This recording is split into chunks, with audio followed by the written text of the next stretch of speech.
Waalaikumsalam. Saya kagum dengan inisiatif kawan-kawan untuk mengadakan acara ini. Karena memang kita harus terus menerus memperjuangkan kebenaran di tengah rezim yang terus menerus menyerukan kebatilan. Nah, undang-undang Omnibus Law sendiri dari awal memang udah cacat sejak lama. Kenapa? Karena undang-undang itu dikampanyekan oleh Pak Jokowi dan pejabat-pejabat sebagai cara untuk mempermudah bisnis di Indonesia. Sebagai cara supaya pengusaha, termasuk pengusaha kecil, itu tidak direpotkan dengan berbagai aturan dan campur tangan birokrasi yang berlebihan.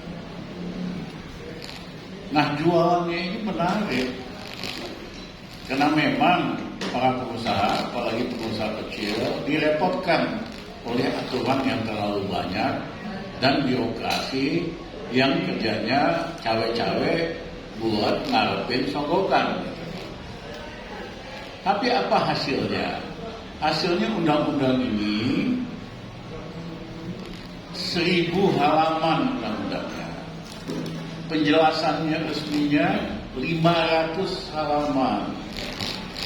Coba masuk akal enggak? Mau menyederhanakan, mau mempermudah, undang-undangnya ini 1000 halaman. Yang ada pengusaha, apalagi pengusaha kecil, makin ribet buat ngertiin pasal-pasal yang banyak yang bertolak belakang. Nah, tujuannya untuk mengurangi biaya perizinan dan regulasi buat kalangan bisnis justru tidak akan pernah tercapai. Kenapa? Ya 1000 halaman, ribet, pengusaha, apalagi pengusaha kecil, datang sama pejabat, selalu dibilang mohon maaf, ini nggak bisa karena pasal ini, itu nggak bisa karena pasal ini. Ya, si pengusaha udah ngerti, ini kode nih, pejabatnya minta nggak disogok, akhirnya disogok lah. Jadi justru undang-undang Omnibus Law ini membuka ruang untuk pejabat malakin para pengusaha, apalagi pengusaha kecil. Karena di kalangan birokrasi itu berlaku ada gium, kalau bisa dibikin mudah, kalau bisa dibikin sulit, kenapa bisa dibikin mudah? Itu pejabat biasa ngomong begitu, supaya maksudnya, ya kan, kalau makin sulit kan mau nggak mau pulau bisnis nyogok lah sebagai alat buat malak.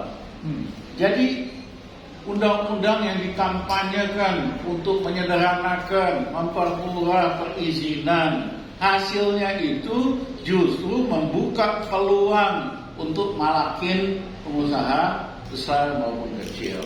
Karena undang-undangnya sendiri 1000 halaman, buat ngerti itu mesti nyewa lawyer pula dan sebagainya. Nah, isi undang-undangnya sendiri pada dasarnya mengurangi hak-hak dan fasilitas yang dinikmati oleh buruh. Dan itu sangat tidak manusiawi. Misalnya, di situ dihapuskan outsourcing bisa selamanya. Itu kan sadis. Karena pegawai outsourcing ini, kalau dulu kan ada batasnya, 1 tahun atau lupa, 2 tahun, itu harus pegawai tetap. Bisa terus jadi karyawan lepas seumur hidup. Sehingga gajinya bisa ditekan murah, dia nggak perlu naik gaji setiap waktu, dan yang ketiga, dia tidak perlu dibayar asuransi kesehatannya atau jaminan sosialnya. Nah, dampak daripada undang-undang ini, saya mohon maaf, ini sangat anti Pancasila. Ya, justru hak buruh dikurangi, dipreteli. Nah, yang ketiga, ini yang juga para teman-teman media suka lewat.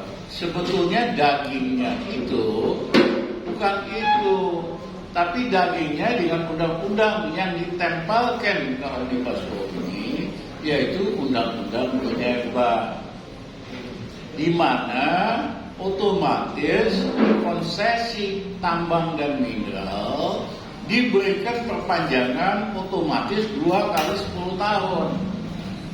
Sebetulnya mereka itu rata-rata udah habis masa konsesinya, udah 30 tahun. Harus dikembalikan ke negara, terserah negara mau pakai miliki sendiri atau bagaimana. Diseludupkanlah pasal ini, yang lain hanya heboh soal terkait buruh dan upah, seludupkan, ya kan? Sehingga hasilnya goal. Makanya oligarki tambang seneng banget dengan undang-undang ini. Nah, ternyata teman-teman kan ngajukan ke Mahkamah Konstitusi, dinyatakan sebagai undang-undang ini tidak konstitusional, harus diperbaiki dalam waktu 2 tahun. Itulah yang membuat oligarki tambang takut. Kalau ini berlaku, berarti otomatis nggak ada perpanjangan konsesi. Untuk itu dia bujukin si Doi ini supaya tanda tangan secepatnya. Itu loh alasannya. Doi ini kan dikendalikan oleh oligarki tambang. Saya berikan contoh, orang paling kaya di Indonesia adalah namanya siapa yang Malaysia? Wow. Ya, dia itu tahun lalu tidur-tiduran doang. Dia punya tambang batu bara lumayan besar di Indonesia. Harga batu bara naik dari $60 ke $400 per ton. Dia tidur-tiduran aja. Harta kekayaan si Lee Tupo ini, warga negara Malaysia, naik 147 triliun. Ya. Nah, itu baru si Lee Tupo. Belum raja-raja tambang yang lain pasti naik kekayaannya puluhan triliun, bahkan mungkin ratusan triliun. Nah, di negara-negara, bahkan negara kapitalis, kalau ini terjadi, dikenakan pajak tambahan, namanya pajak windfall profit atau pajak kaya dadakan. Karena dia kan nggak ngapa-ngapain, kenakanlah pajak tambahan karena keuntungan dadakan bisa sampai 30%. Itu terjadi di Inggris, terjadi di Amerika, bahkan di negara-negara kapitalis. Tapi pemerintah ini sangat memanjakan oligarki. Dia nggak berani nyentuh keuntungan dadakan ini. Kebayanglah tadi kan si Kuok ini 147 triliun tambah kaya. Kalau dipajakin 40%, iya kan? Itu udah berapa itu? Hampir 60 triliun masuk kantong negara. Dia nggak berani nyentuh seorang si Kuok ini, apalagi yang lain-lain.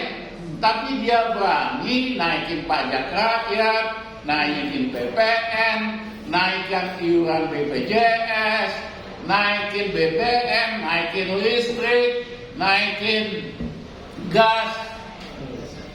Ya, bahkan yang mau beli rokok ketengan aja nggak boleh. Ini brengseknya habis benar. Keterlaluan. Harusnya kan yang dia pajakin tambahan itu yang dapat keuntungan dadakan.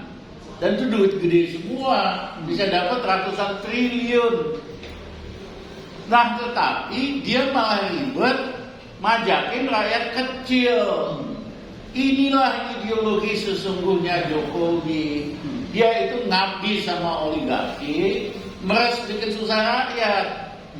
Image-nya sih sederhana, image-nya merakyat, polisinya, ideologinya pro orang super kaya.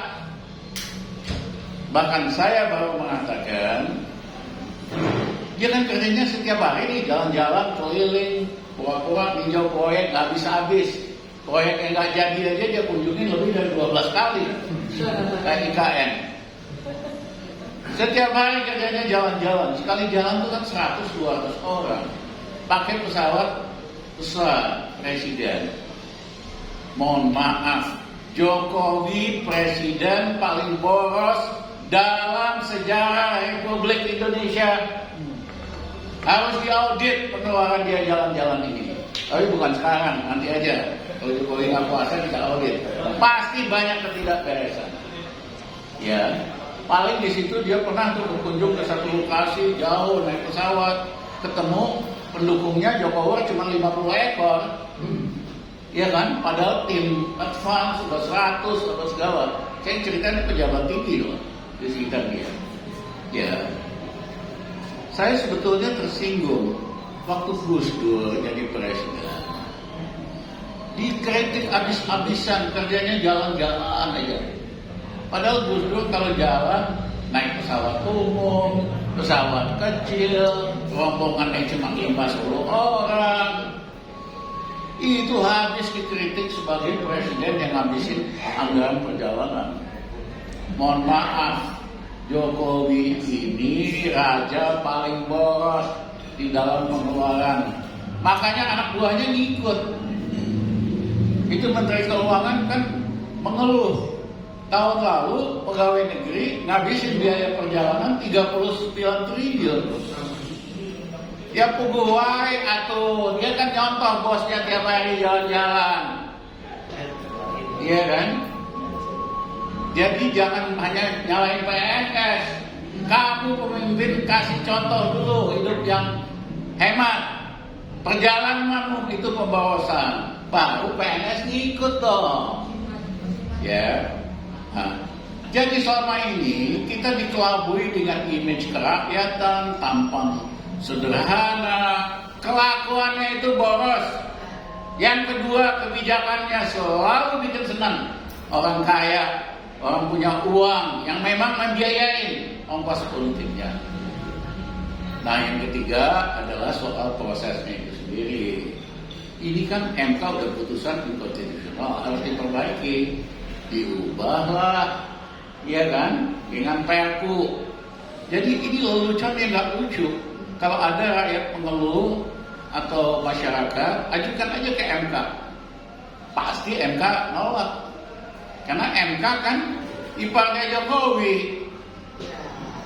Itu dalam segi hukum nggak boleh Ketua Mahkamah Agung atau Ketua MK punya hubungan saudara dengan Presiden. Karena pasti dia akan membela iparnya. Iya kan? Di seluruh dunia yang mengaku negara hukum demokratis tidak boleh harus mengundurkan diri hakim yang punya konflik kepentingan. Nah, di situ dilempar ke DPR, ya kan? Setelah menolak, nah nanti pemerintah bikin lagi Perpu. Nah sekarang udah rame nih kritik terhadap Perpu. Mulai lagi ada usul, silahkan ajukan kembali ke MK. Ini negara sirkus apa negara hukum? Ini negara modern apa negara kerajaan yang primitif? Terima kasih. Baik, tentu kita sedang menikmati ya, sedang tidak ingin Bang Rizal berhenti. Tetapi mungkin sebelum dilanjutkan, ini kan judul kita ini kan adalah memakzulkan presiden. Dan ini bukan sekonyong-konyong karena hampir seluruh mengatakan seperti itu.